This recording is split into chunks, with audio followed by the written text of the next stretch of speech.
بسم اللہ الرحمن الرحیم۔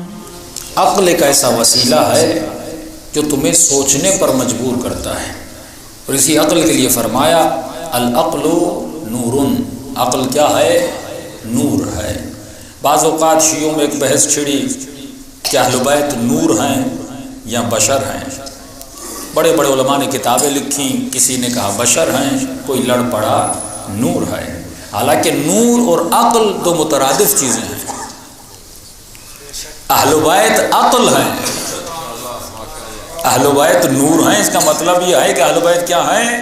عقل ہیں۔ دونوں روایتیں، ایک روایت میں اول ہو ما خلق اللہ عقلی، سب سے پہلے خدا نے میری عقل کو خلق کیا، پھر دوسری روایت میں سب سے پہلے خدا نے میرے نور کو خلق کیا۔ یعنی نبی بتانا چاہتے ہیں جہاں عقل ہے وہاں نور ہے، جہاں نور ہے وہاں عقل ہے، ان دونوں میں کوئی فرق نہیں ہے۔ یہی قد جاءکم من اللہ نور و کتاب مبین، اللہ کی طرف سے تمہاری ہدایت کے لیے نور آیا۔ یہ نور کیا ہے؟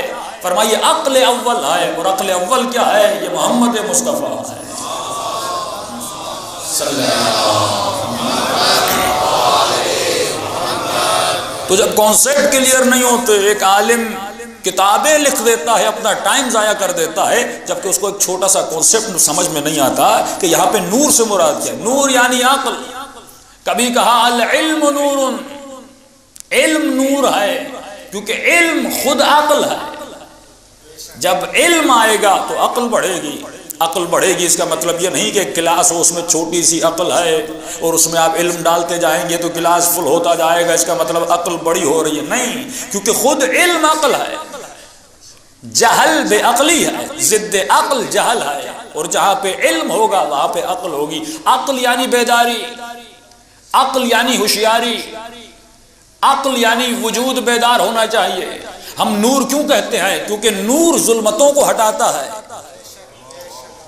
اگر اس امام بارگاہ میں 10 چیزیں ہوں، تصور کریے سوئی گم ہو جائے، جب تک نور نہ ہو سوئی نہیں ملے گی۔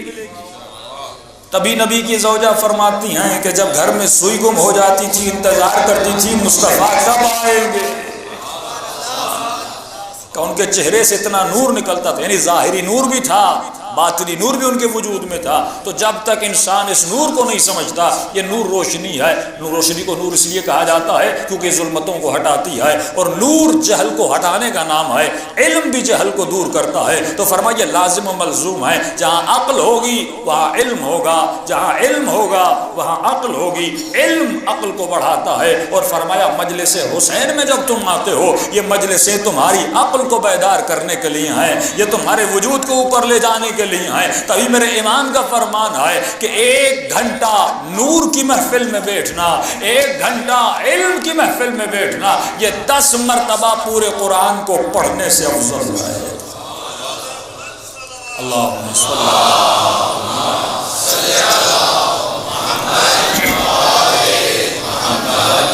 آپ کہیں گے مولانا 10 مرتبہ قرآن کے پڑھنے سے افضل کیوں ہے؟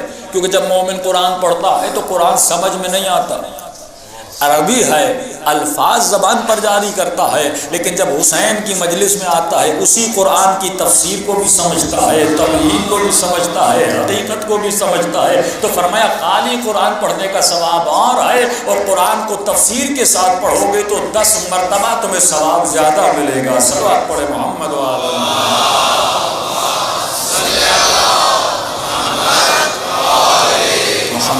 عجل فرجہم۔ تو جب تک انسان کے وجود میں عقل زیادہ نہ ہو اس کا عقیدہ مضبوط نہیں ہوتا، اور جب تک عقیدہ مضبوط نہیں ہوتا اس انسان میں عمل نہیں ہوتا۔